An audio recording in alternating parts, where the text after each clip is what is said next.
Was there actually a race of giants in the prehistoric Southwest? According to the Spanish expedition account, yeah. So this is the 1540 Coronado expedition, the first that's going into the southwestern US, New Mexico, and Arizona. And I'll read you the passage which they talk about giants. After going about 150 leagues, they're in southern Arizona, they came to a province of exceedingly tall and strong men.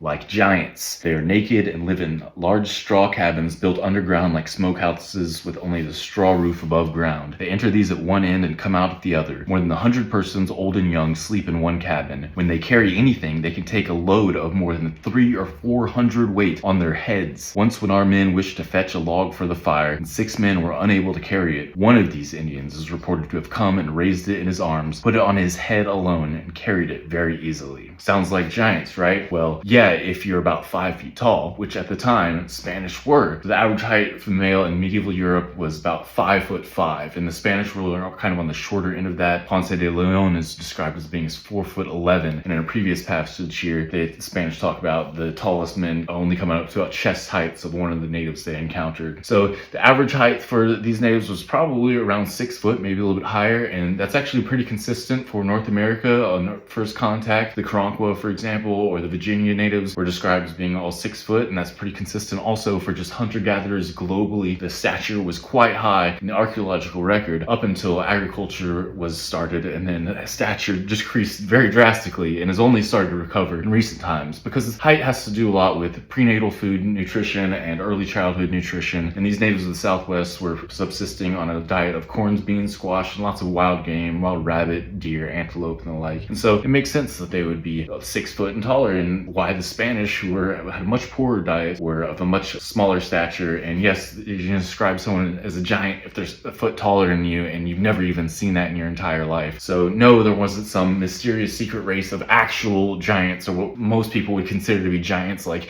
8 feet tall or whatever, living in the Southwest. Is a very common conspiracy theory I see online. A lot of people seem to believe this, but it all stems from these early expedition accounts referring to natives as giants because they're about 6 feet tall and higher, carrying at 300 or 400 weight on the head. So that's a quintal, or about 112 pounds, or it varies, but it is around 100 pounds. So 300 to 400 pounds on the head is really a lot. Perhaps it's being exaggerated, but I can lift that myself, not on my head, but just off the ground. So it is within the realm of possibility. And the carrying the log thing, 6 men versus 1, there's plenty of powerlifters out there who can carry a weight that 6 other men couldn't. So it is realistic, perhaps a little bit exaggerated in this account, but no, there's not some secret race of giants. It's just that the natives were 6 feet and taller.